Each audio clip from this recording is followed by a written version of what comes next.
하나님께서 또 말씀하셨습니다. 물 한가운데 둥근 공간이 생겨 물을 둘로 나누어라. 하나님께서 둥근 공간을 만드시고 그 공간 아래의 물과 공간 위의 물을 나누시니 그대로 되었습니다.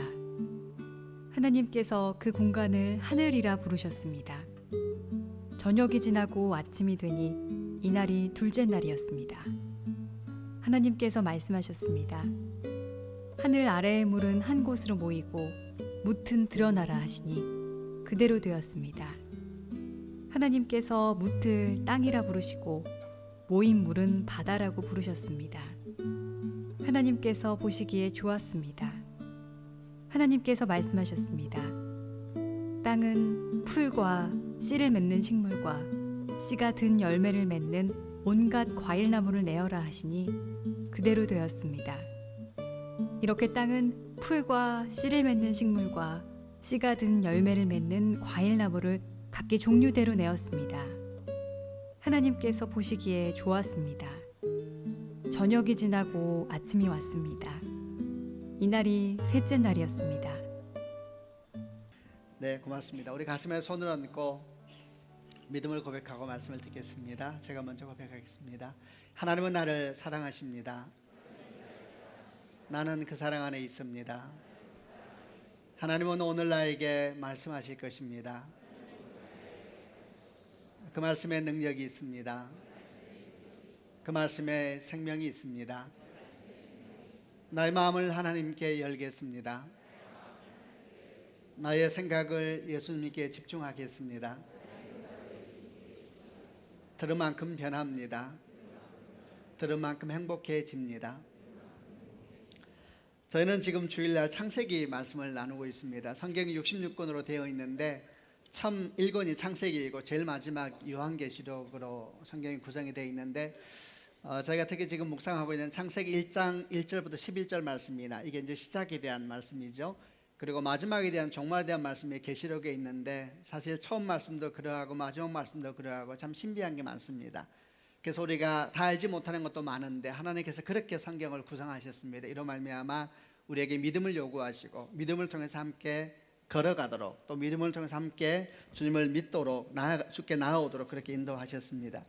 믿음으로 성경이 둘러싸여 있다는 이야기는 믿음이라는 것이 방향도 없고 내용이 없는 것이 믿음이 아니라 우리가 사실 이해하지 못하는 것이 많고 우리가 깨닫지 못하는 것이 많다는 것을 받아들이는 것이 믿음입니다. 그래서 그렇게 이해할 수 없는 부분을 믿음을 통해서 시작하게 하시는 말미암아 믿음을 통해서 보게 하고 믿음을 통해서 듣게 하시는 거니까 우리가 함께 말씀을 들을 때 그 믿음의 역사가 우리 가운데 있기를 바랍니다. 그래서 말씀을 들을 때 정말 주의 창세기 말씀이 믿어질 뿐만 아니라 또 소망하기는 그 창조의 역사가 오늘 우리 삶 가운데도 일어나는 축복도 있기를 바랍니다. 제가 지난 주일날 첫째 날 창조에 대한 말씀을 나눴는데 조금 기억해 보시기를 바랍니다. 첫째 날 주님께서는 빛을 만드셨습니다. 이 빛은 태양빛이 아닙니다. 태양은 넷째 날 만들어졌습니다. 그래서 눈에 보이는 태양빛보다 보다 근원적인 생명이 시작되는 빛을 주께서 첫날 만드셨다 이렇게 기록이 되어 있고요. 우리가 이 빛을 만든 첫째 날 창조에 대한 말씀을 묵상하면서 한 두 가지 정도 묵상을 할 수가 있었습니다. 첫 번째, 하나님의 창조는 말씀으로 시작되었다, 말씀으로 이루어졌다, 이걸 배웠고요. 두 번째는 하나님의 창조의 시작부터 성부 하나님, 성자 예수님, 그리고 성령께서 함께 하셔서 하나님의 창조는 삼위가 함께한 사건이었고 삼위 하나님의 건강한 관계성 속에서 창조가 이루어졌다, 이런 말씀을 묵상을 했습니다. 오늘은 저희가 둘째 날 창조하고 셋째 날 창조에 대한 이야기를 해보려고 합니다. 먼저 둘째 날 창조에 대한 말씀은 6절부터 8절에 나와 있는데요, 한번 같이 읽어보려고 합니다. 제가 6절 말씀을 먼저 읽겠습니다. 하나님께서 또 말씀하셨습니다. 물 한가운데 둥근 공간이 생겨 물을 둘로 나누어라.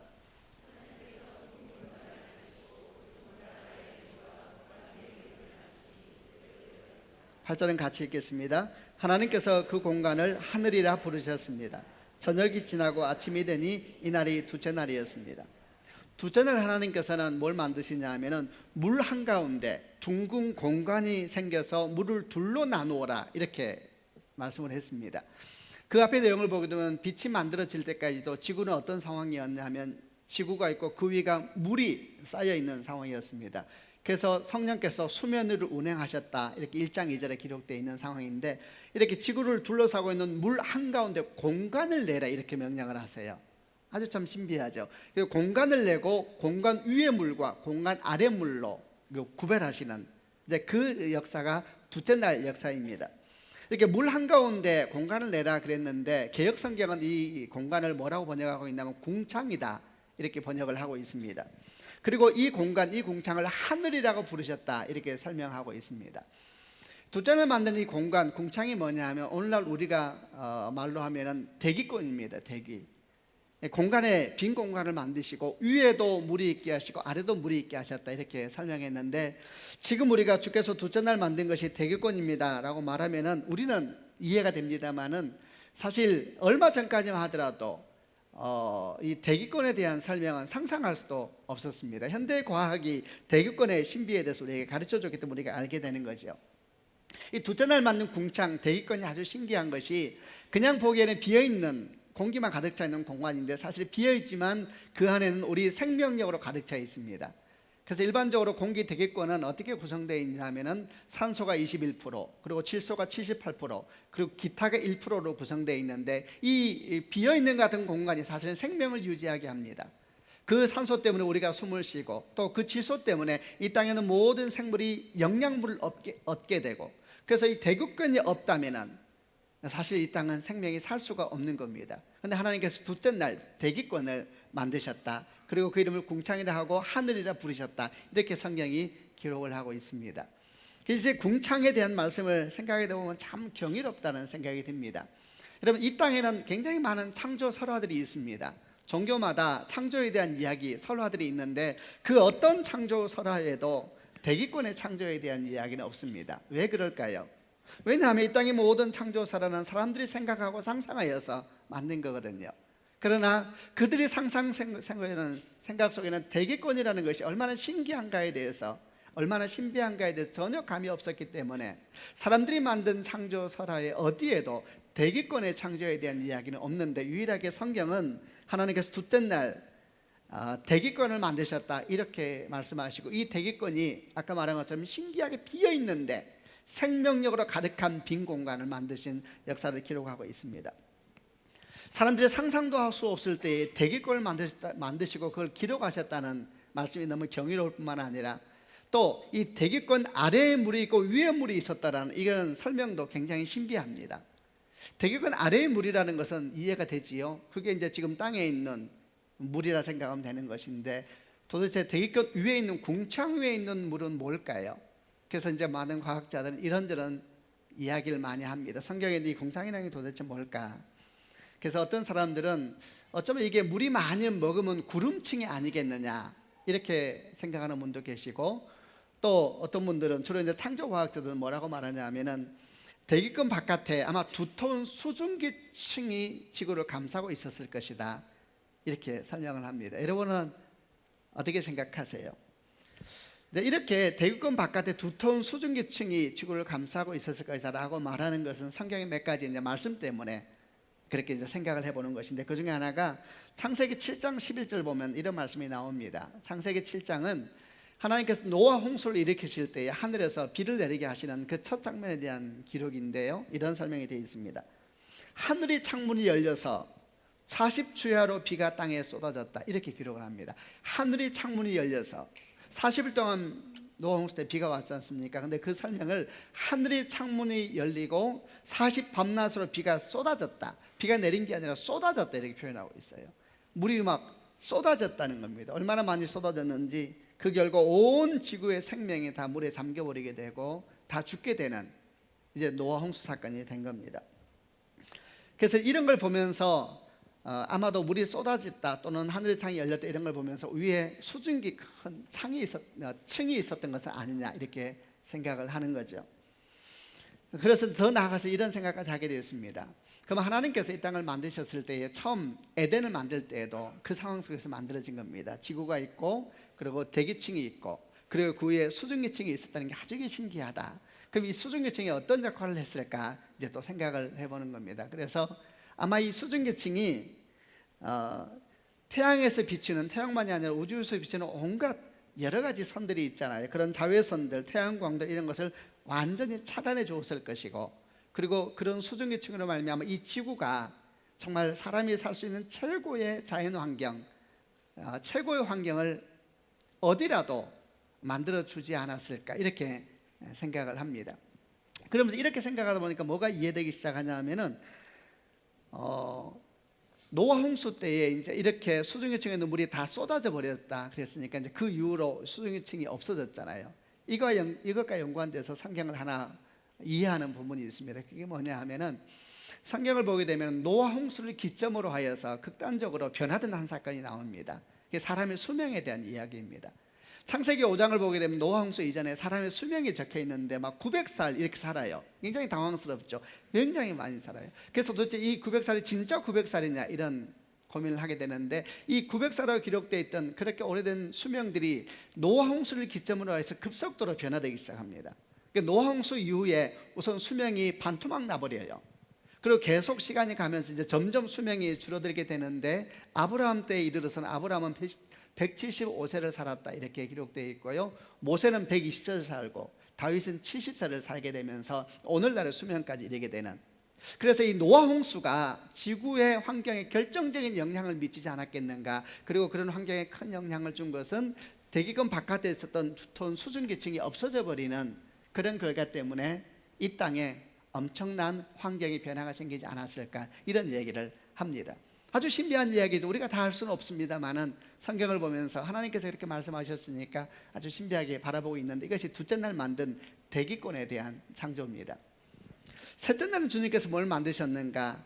9절부터 13절 말씀이 나오는데 9절부터 13절을 같이 한번 읽어보겠습니다. 제가 9절 읽겠습니다. 하나님께서 말씀하셨습니다. 하늘 아래의 물은 한 곳으로 모이고 무튼 드러나라 하시니 그대로 되었습니다.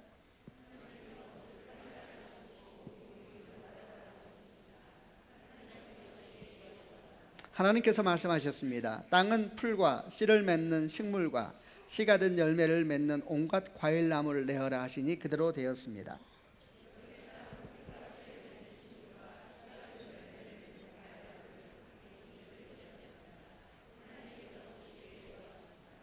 (13절은) 같이 읽습니다. 저녁이 지나고 아침이 왔습니다. 이날이 셋째 날이었습니다. 셋째 날은 주님께서 어떤 창조의 역사를 하시냐 하면은, 하늘 아래의 물은, 궁창 아래의 물은 한 곳으로 모여라 이렇게 말씀하니까 물이 한 곳으로 모입니다. 그러니까 이렇게 말하자 아마 지구 지각에 좀 변동이 있었겠죠. 물이 쫙 가볍게 덮여 있었다 그게 한쪽으로 모이니까 지금의 바다처럼 깊지는 않았을 겁니다. 그런 노아 홍수 이후 사건으로 저희가 보니까. 그러나 물이 한쪽에 모여서 고일 수 있는 지각의 변동이 일어나고, 거기에 모이니까 주님께서 그 물이 모인 공간을 바다라고 부르십니다. 그러니까 물이 모이니까 이게 묻이 드러나게 됐습니다. 그리고 하나님께서 그 묻을 땅이라고 부르시는, 그러니까 바다가 만들어지고 땅이 드러나는 사건이 셋째 날이 있었고요. 그리고 셋째 날은 여기서 끝나지 않고 하나님께서는 땅이 드러나자 땅한테 명령을 하십니다. 뭐라고 명령하시냐면, 풀과 씨를 맺는 식물과 씨가 든 열매를 맺는 온갖 과일나무를 내어라 이러면서, 열매를 맺는 과실나무가 나라 이렇게 말하니까 땅에서 이제 과실수가 올라왔다 이렇게 기록되어 있습니다. 이것도 아주 놀랍죠. 셋째 날은 한마디로 말하면 바다가 드러나고 땅이 드러나고, 그리고 드디어 열매 맺는 식물들이 등장하게 됐다라는 겁니다. 이렇게 셋째 날까지 창조를 보면서 잠깐 지난 창조의 모습을 좀 묵상해 보면 아주 신기하고 놀랍습니다. 첫째 날 주께서 빛을 만드셔서 낮과 밤을 만드셨죠. 둘째 날은 궁창을 만드셔서 빈 공간을 만드시고 대기권을 만드셨고, 그리고 셋째 날은 바다를 만들고 땅을 드러내시고, 그리고 그 땅에다가 과실나무가 나게 하시는, 이 일을 가만히 하나하나 묵상을 해보게 되면 아주 하나님의 창조가 섬세한 계획을 따라 하나하나 순서대로 진행됐다는 걸 느낄 수가 있습니다. 그 섬세한 계획과 방향이 뭐냐 하면은, 하나님의 창조의 역사는 마지막 날 여섯째 마지막 창조가 사람입니다. 이 사람이 거할 수 있는 최고의 환경을 만들기 위한 순서대로 하나하나 차곡차곡 창조 역사를 하고 있다는 것을 볼 수가 있습니다. 진화론자들은 보통 뭐라고 말하냐면 창조에 대해서 단순한 것에서부터 복잡한 것으로 진화됐다 이렇게 설명합니다. 그러나 성경은 뭐라고 말하냐면 성경은 단순한 것에서 복잡한 것으로 진화했다 말하지 않고, 여러분 첫째 날 둘째 날 창조가 단순하지 않습니다. 아주 신비합니다. 태양빛이 아닌 생명의 빛을 만든 것도 신비한 것이고, 이 대기권도 여러분 단순하지 않습니다. 그 대기권은 비어있는 것 같지만 사실은 생명력이 숨쉬는 것으로 가득 차 있는 신비한 공간이죠. 단순한 것이 아니죠. 창세기는 뭐라고 말하냐 하면은 단순한 것에서 복잡한 것으로 진화된 것이 아니라 사람이 살 수 있는 환경을 위해서 순서대로 필요한 대로 필요한 것부터 차례차례 만들어졌다라는 것을 보여줍니다. 이렇게 하나님께서 마침내 사람이 거주할 공간을 위해서 필요한 것부터 하나하나 만들고 계신다라는 생각을 하게 되면은 이 창조에 대해서 어떤 마음이 드냐 하면 이런 생각이 들었습니다.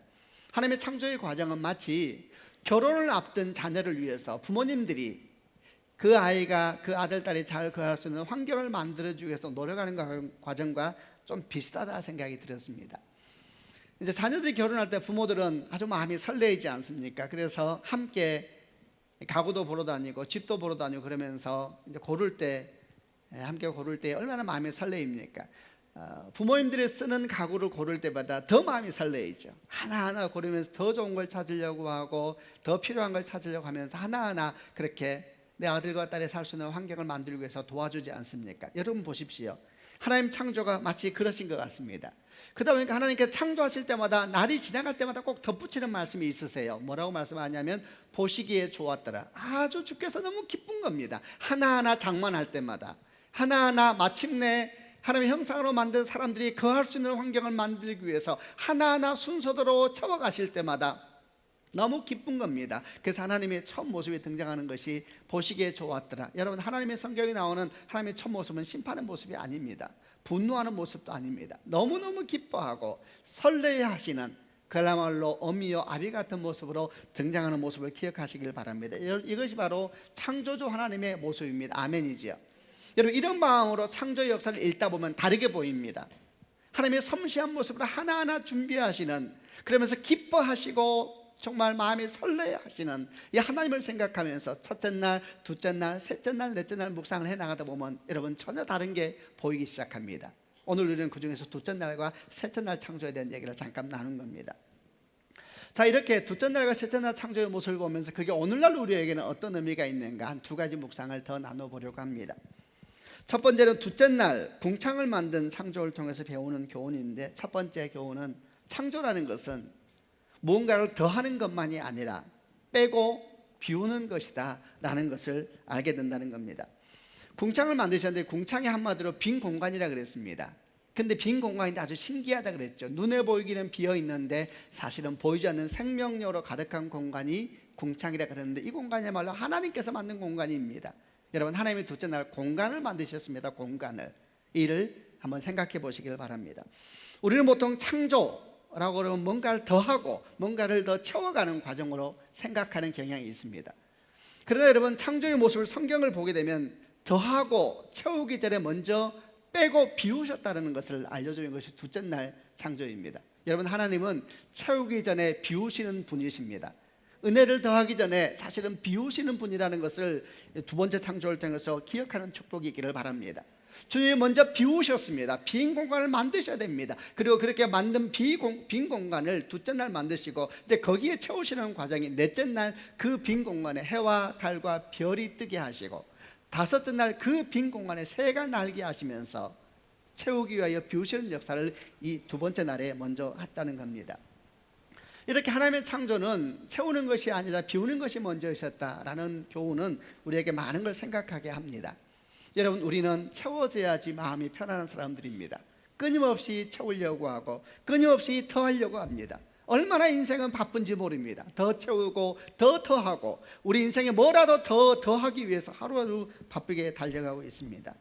그러다 보니까 마음에 비어있으면 불안합니다. 그러다 보니까 꽉 차 있는 같은 사람 보면 얼마나 부러운지 모릅니다. 저 사람은 좋겠다, 뭐 하나 빈 거 없이 꽉 차 있으니 저 사람 인생은 얼마나 행복할까, 이렇게 생각하면서 부러워하고 심지어는 마음에 시기하기도 하고, 이런 것이 우리 마음입니다. 그러나 성도 여러분, 오늘 우리가 창조의 두 번째 역사를 보면서 이런 하나님께서 이런 우리 마음에 대해서 분명한 경종을 올려주십니다. 우리는 알아야 됩니다. 여러분, 모든 것이 다 차 있으면 하나님이 역사하실 수가 없습니다. 우선 아멘 하시길 바랍니다. 여러분, 모든 것이 다 차 있으면 하나님이 역사하실 수가 없는 것입니다. 창세기 1장 2절을 보게 되면 이렇게 공간을 만들기 전에 지구의 상황을 보여줍니다. 그때는 어떤 상황이었습니까? 온 하늘과 땅은 물로 꽉 차 있었습니다. 지구가 있고 이 주변에 물로 꽉 차 있었습니다.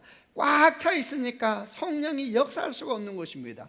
그래서 창세기 1장 2절 말씀에 뭐라고 말합니까? 성령은 수면 위를 빙빙 돌고 있더라. 들어갈 공간이 없는 것입니다. 그러니까 계속해서 바깥에서만 맴도시는 성령의 역사를 보여주는 겁니다. 하나님은 이렇게 꽉 찬 지구를 보면서 무슨 생각을 하셨습니까? 그러면 생명이 숨 쉴 수가 없는 것입니다. 그래서 하나님은 그 지구를 보면서 어떤 꿈을 꾸셨습니까? 정말 그 지구에 하나님이 생명력이 춤추기를 원하셨습니다. 그곳에서 땅과 하늘에 하나님이 만드신 새가 날고, 그곳에 물고기가 춤을 추고, 그리고 하나님이 만드신 생명력이 마음껏 춤추는 그런 땅과 하늘 되기 원하셨습니다. 그래서 어떻게 하셨습니까? 주님께서 명령하시지요. 물과 물 사이에 공간을 만들어라. 이게 하나님의 공간이죠. 여러분, 하나님은 일하시기 위해서, 축복하시기 위해서 우리 인생에 하나님의 공간을 만드시는 분이십니다. 아멘이죠. 여러분, 이런 공간이 만들어질 때 역사가 일어나게 되는 겁니다.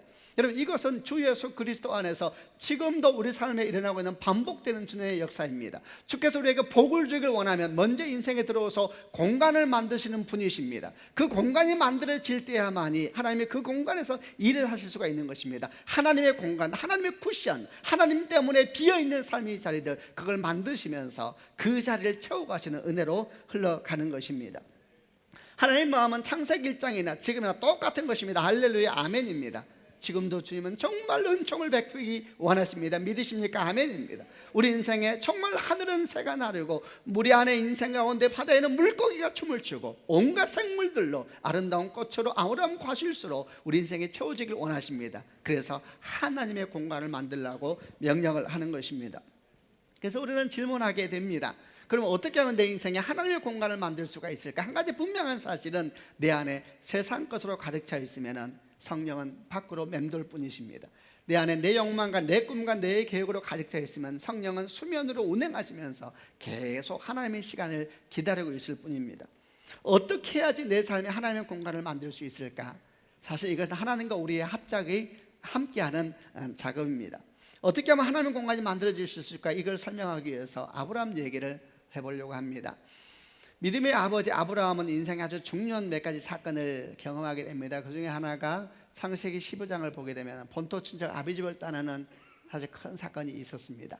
근데 그거 못지않게 큰 사건이 창세기 22장에 나오는데 하나님께서 어느 날 나타나셔서 아브라함에게 네 아들 이삭을 번제로 바치라, 청천벽력 같은 말씀이 들려옵니다. 네 아들 이삭, 100세에 낳은 아들 이삭을 번제로 바치라, 이렇게 말씀을 합니다. 왜 하나님은 아브라함에게 이삭을 달라고 하셨을까? 우선 질문의 답을 찾아가기 위해서는 아브라함에게 이삭은 어떤 존재였을까 물으면 되죠. 여러분, 아브라함에게 이삭은 어떤 존재였을까요? 아마도 부모들은 잘 알 겁니다. 아브라함의 100세 때 낳은 아들, 여러분, 이삭은 아브라함의 기쁨입니다. 생각만 해도 미소가 나오고, 아무리 지쳐도 이삭 보면은 안 지치고, 슬퍼도 이삭 보면 기쁘고, 기쁘도 이삭 되면 더 기쁘고, 밖에 나가도 이삭이요, 들어와도 이삭이요, 잠을 자도 이삭이요, 잠을 깨도 이삭이요, 밥 먹어도 이삭이요, 굶어도 이삭이요. 여러분, 아브라함의 이삭은 모든 것이었습니다. 여러분, 하나님은 정말 아브라함의 복을 주길 원하시고 이삭에게 복을 주길 원하십니다. 그런데 어느 날 아브라함을 보니 꽉 차 있습니다. 이삭으로. 하나님은 은총을 베푸기 원하시는데 하나님이 주신 복으로 꽉 차버렸습니다. 아주 이게 아이러니이죠. 이제 정말 주께서 선한 복을 베풀기 원하시는데 지금 아브라함의 마음은 창세기 1장 2절 물로 꽉 차 있는, 성령이 밖으로 운행하실 수밖에 없는, 계속 떠돌 수밖에 없는 그런 마음의 상황이 된 겁니다. 그래서 하나님은 아브라함에게 뭐라고 말씀하셔서 어느 날 청천벽력 같은 말씀하십니다. 이삭을 내게 달라. 엄청난 이야기였지요. 이것이야말로 하나님께서 그 인생에 공간을 만드시는 역사를 시작하신 것입니다. 여러분, 결론적으로 우리는 알고 있습니다. 아브라함은 하나님께 이삭을 드렸습니다. 그리고 아브라함의 마음 가운데 하나님의 공간이 생겼습니다. 그리고 여러분 기억할 것은 이삭의 마음에도 하나님의 공간이 생겼습니다. 그리고 이삭도 알았을 것입니다. 내 아버지가 나의 모든 것이 돼서는 안 되는 겁니다. 하나님이 들어오시는 공간. 여러분, 그리고 난 다음에 우리는 창세기 22장 이후의 사건을 잘 알고 있습니다. 하나님께서 이삭을 통하여 민족을 이루시고, 그리고 마침내 예수 그리스도의 구원 사건을 예표하는 사건을 이루시는 통로로 삼으셨습니다. 여러분, 아브라함 삶에 하나님의 공간을 만드신 겁니다. 성경을 보십시오. 하나님은 사람을 부르시고 은총을 베푸실 때마다 하나님의 공간을 만드십니다. 다윗을 불러서 광야에서, 유대 광야에서 정말 이유도 없는 도망자의 삶을 살게 하셨습니다. 얼마나 힘들고 지친 시간이었습니까? 사실 그 시간을 통하여 하나님의 공간을 만드시고, 그리고 그 공간에 하나님이 얼마나 놀라운 일을 행하셨습니까? 요셉도 부르셨습니다. 그리고 요셉의 삶 가운데 하나님이 또 공간을 만들기 원하셨습니다. 그는 형제들이 팔려서 애굽의 노예로 가고 보디발의 집에서 가정총무로 있었고, 정직하게 살려고 했다는 이유 때문에 감옥에 들어갔습니다. 말할 수 없는 슬픔들이 그의 인생을 덮었죠. 하나님의 공간을 만드는 시간입니다. 이 하나님의 공간이 만들어질 때 우리는 어떻게 느끼냐면 깊은 슬픔을 느낍니다. 정말 우리가 버티고 있는 땅이 꺼져버린 것 같은 슬픔, 설명할 수 없는 빈 공간. 여러분, 그럴 때에 우리는 말씀으로 돌아가는 축복이 있기를 바랍니다.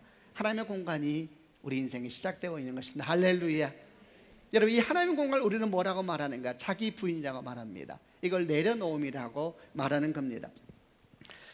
한 좋은 예화가 생각이 났습니다. 한 아버지가 있었는데 정말 생명 같은 귀한 아들이 하나 있습니다. 근데 이 아버지 집에 아주 좋은 도자기가, 정말 비싸고 아주 좋은 도자기가 하나 있었는데, 이 아들이 어느 날 놀다가 그 도자기에 손을 집어넣었는데 손이 안 빠져나오는 거예요. 아무리 빼도 도자기에 손이 안 빠져나오는데, 이 도자기는 너무너무 비싼 거고 사실은 다 아들 것이 되는 거죠. 근데 아무리 빼도 손이 안 빠져나와서 하다가 결국 아버지가 결정합니다. 아무리 비싼 것이라 하더라도 도자기를 깨기로 결정하죠. 그리고 도자기를 깼습니다. 그리고 알았습니다. 왜 손이 안 빠져나왔는지. 애가 사탕을 쥐고 있었거든요. 죽으라고 쥐고 있는 것입니다. 그 사탕놈은 죽을 것 같은 거예요. 여러분, 우리가 놓지 못하는 것이 뭘까요? 우리가 놓지 못하는 것이 많습니다. 어떤 사람은 자녀를 놓지 못하지요. 죽으라고 쥐고 있습니다. 어떤 사람은 돈을 놓지 못합니다. 어떤 사람은 명예, 어떤 사람은 사람들의 평가를 놓지 못하는 겁니다. 내려놓지 못하는 것이 결국 하나님의 은혜를 막는다는 사실을 우리가 잊으면 안 됩니다. 내려놓지 못할 때 주께서 강권적으로 일하십니다. 하나님의 공간을 내라. 여러분, 내려놓지 못하는 것은 우리가 붙잡고 있는 것입니다. 축복하기는 우리가 주 앞에 내려놓고 하나님의 공간을 만들어가는 축복이기를 주님의 이름으로 축원합니다. 우리는 다시 한번 기억합니다. 하나님은 우리 삶에 하나님의 공간을 만드시는 분입니다. 여러분, 우리는 기억하십시다. 다 차 있는 것이 복이 아닙니다. 모든 기도가 다 응답받는 것도 복이 아닙니다. 우리의 모든 뜻이 다 이루어지는 것도 복이 아닙니다. 만약 그렇게 된다면 우리 인생엔 하나님이 들어올 공간이 없으실 것입니다. 그러므로 없다고 너무 서러워하지 말고, 내 인생이 비어있다고 너무 아파하지 말고, 그 비어있는 것이 하나님의 공간 될 수 있도록 기도하고 하나님께 내어드리는 축복이 있기를 주님의 이름으로 축원합니다. 그럼 우리 인생 가운데 둘째 날 창조는 시작된 것입니다. 대기권을 얘기했죠. 비어있지만 신비한 생명력이 있는 것, 아주 신기한 겁니다. 비어있지만 생명력으로 가득 찬 하나님의 공간. 여러분, 이 공간이 없으면 다 죽습니다. 하나님의 공간, 하나님의 쿠션, 그런 인생이, 그런 축복이 있는 인생 되기를 바랍니다. 또 하나 우리가 둘째 날, 셋째 날 창조를 통해서 배우는 것은 셋째 날 창조를 통해서 배우는 겁니다. 셋째 날 주님께서는 하늘 아래의 물을 한 곳으로 모으시고 바다라 부르시고, 그리고 드러난 묻을 땅이라 부르셨다, 이렇게 말씀하셨습니다. 그리고 묻이 드러난 땅에 온갖 과실수가 나게 하셨다, 이렇게 설명을 했습니다. 그런데 이런 부분들, 이런 창조의 역사를 조금 더 자세하게 설명하고 있는 성경 하나가 있는데요, 욥기 말씀입니다. 욥기 38장 8절부터 11절인데 하나님께서 직접 말씀하신 내용이 나옵니다. 38장 8절부터 11절입니다. 제가 먼저 8절 읽겠습니다. 바닷물이 태를 열고 나오는 아기처럼 넘쳐 흐를 때에 바다가 넘치지 못하도록 한계를 정해놓은 자가 누구냐?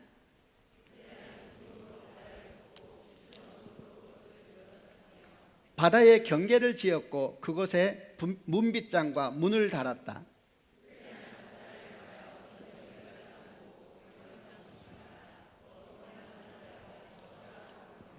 정말 멋집니다. 이게 셋째 날 창조에 대한 부분을 주님께 직접 설명한 부분입니다.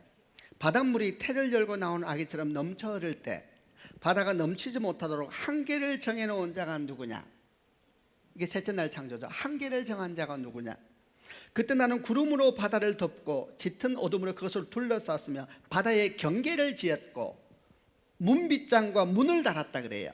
그리고 바다에 명령하시기를 너는 여기까지만 오고 넘치지 마라. 너 교만한 파도야 멈춰라 하고 명령했다. 여러분, 이게 셋째 날 창조입니다.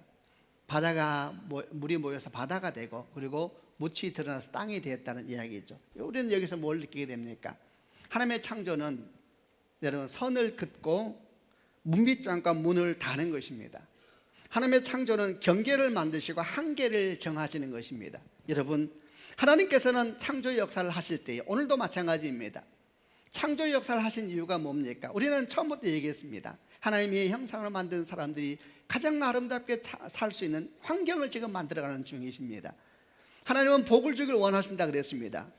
그래서 주님께서 경계를 세우십니다. 바다야 너는 여기까지만 와라. 선을 그으세요. 파도야 여기까지만 와라. 선을 비우. 그렇게 설명합니다. 왜 이렇게 선을 그으셨습니까? 선을 그어야지 땅이 보이거든요. 땅이 보여야지 주님께서 그 땅에 생명의 씨앗을 뿌리시기 겁니다. 그래서 땅을 보이고 생명의 씨앗을 뿌리기 위해서 주님 무슨 작업을 하시는가? 선을 긋고 문빗장을 채우는 역사를 하는 겁니다. 사람들이 이런 말을 합니다. 예수 믿기 너무 힘들다. 예수 믿으면 이것도 못하게 하고 저것도 못하게 하고 도대체 할 수 있는 게 없다.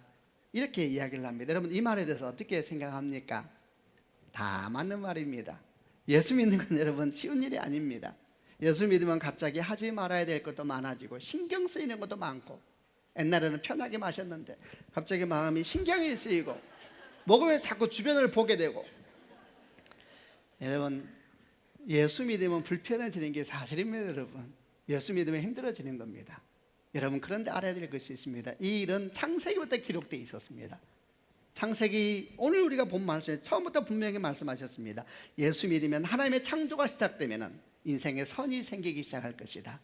마음대로 못 가는 선이 생기기 시작할 것이다. 바다야 멈추어라. 파도야 멈춰라. 너무 멋지지 않습니까? 그래야지 땅이 드러나게 되고, 땅이 드러나야지 하나님의 생명의 씨앗이 뿌려지리라. 여러분, 이렇게 말하고 있는 겁니다. 사람들은 꿈을 꿉니다. 선이 없고 경계가 없는 삶을 꿈꾸지만 우리는 알아야 됩니다. 선이 없고 경계가 없는 인생은 결코 복된 삶이 아닙니다.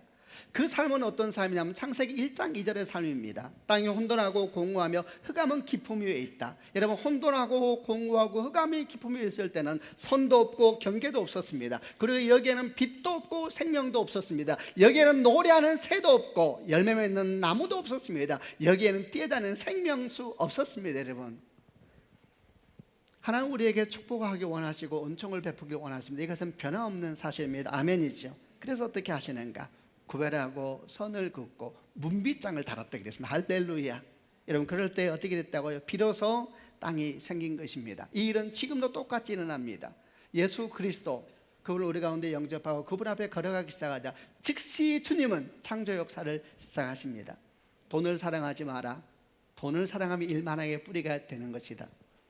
이 세상이나 세상에 있는 걸 사랑하지 말라. 이 세상에 있는 모든 것이 육신의 정력과 안목의 정력과 이생의 자랑이니 다 아버지로 쫓아온 것이 아니라 세상으로 쫓아온 것입니다. 자녀들아, 주 안에서 네 부모를 순종하라. 부모들아, 네 자녀를 노엽게 하지 말고 주의 교훈과 훈계로 양육하라. 아무것도 염려하지 말고 모든 일에 기도와 간구로 너희 구할 것을 하나님께 구하라. 그럼 모든 지각이 뛰어난 하나님 평강이 너희 마음과 생각을 지킬 것이다. 수고하고 무거운 짐진 자들아, 다 내게로 오라. 내가 너희를 쉬게 하리라. 나는 마음이 온유하고 겸손하니 나의 멍에를 메고 내게 배우라. 그리하면 네 마음이 힘을 얻을 것이다. 술 취하지 말라. 이는 방탕한 것이니 오직 성령의 충만을 받으라. 여러분 보십시오. 우리가 주 예수를 영접하고 주의 말씀 가운데 나아가기 시작하면서부터 즉시 창조 역사는 시작된다는 것을 기억하는 축복이 있기를 바랍니다. 주는 우리 삶에 들어 선을 긋기 시작합니다. 여러분, 그러나 이 선은 결코 우리 인생을 불편하게 만들기 위한 선이 아니고, 이 선은 우리 인생을 어렵게 만들기 위한 선이 아니라 성경 말씀 그대로입니다. 이 선은 땅을 드러내시기 위한, 할렐루야, 땅을 드러내셔서 그 땅에 하나님이 생명의 씨앗을 뿌리시기 위한 준비 작업을 기억하는 축복이 있기를 바랍니다. 그러므로 여러분, 우리는 고백해야 됩니다. 선이 없는 인생이 복된 인생이 아니고 선이 없는 인생을 꿈꾸지 말아야 합니다. 주여 내 인생에 들어오셔서 하나님의 질서를 만들어 주시고 하나하나 만들어질 때마다 하나님이 열매가 맺히게 하여 주옵소서. 만약 우리가 이런 말씀을 따라 선을 긋고 경계를 작업을 한다면, 마치 이것은 호세아서의 말씀에 의하면 너희 묵은 땅을 기경하라, 이만큼 힘든 것입니다. 광야를 옥토로 만들기 위해서는 얼마나 힘든 일입니까? 땅을 갈아 엎는, 그렇게 선을 만들고 줄을 만들어야 그 사이사이에 씨앗을 뿌리고 물이 보여지는 것이지요. 힘든 일입니다. 그러나 우리가 주의 말씀을 따라서 수고하고 애쓰면서 하나님의 창조 역사를 걸어갈 때에 선을 만들고 경계를 만들 때, 여러분 분명히 선포합니다. 머지않아 우리는 보게 될 것입니다. 그 경계를 지은 하늘에 새가 나르고 바람이 불기 시작할 것입니다. 그 바람이 우리를 하늘 높이 날게 하고 더 높이 날게 할 것입니다. 아멘입니다. 우리는 보게 될 것입니다. 그렇게 수고하고 지은 경계를 지은 바다에서 온갖 물고기가 춤을 추기 시작하고, 우리가 수고하고 애써서 경계 지으면서 드러난 땅에서 여러분이 살고 여러분의 자녀가 살게 될 겁니다. 여러분, 그러므로 그 땅에 드러나지 않는 사람이 복된 사람이 아닙니다. 그 땅을 드러내십시다. 그 땅을 드러내서 우리 사랑하는 아이들이 살게 하고 지치고 상한 자들이 살게 하고 그 생명의 나무가 피게 하여서 하나님의 생명의 역사 오늘 우리 삶과도 일어나게 하도록 나아가는 축복이 있기를 바랍니다. 이제 말씀을 마무리하겠습니다. 하나님은 둘째 날 대기권을 만드셨습니다. 신비한 공간, 비어있으나 생명력으로 가득한 것 축복합니다. 우리 마음 가운데 이런 하나님의 공간이 있는 축복이 있기를 바랍니다. 마음이 상하고 지친 사람들, 정말 무너진 것 같은 사람이 있다면 축복합니다. 하나님의 공간이 여러분 안에 시작된 것입니다. 믿음으로 그 일을 받아들이고 하나님의 역사를 소망하는, 기도하는 그런 축복이 있기를 바랍니다. 또 하나님의 역사는 선을 긋고 한계를 짓는 것이고 문빗장을 세우는 것입니다. 수고해야 합니다. 애써야 합니다. 그때 드러난 땅에서 여러분이 살고 여러분의 자녀가 살고 우리 아이들이 춤을 추며 살게 될 겁니다. 그런 축복이 있기를 주님의 이름으로 축원합니다. 아멘. 기도하십시다.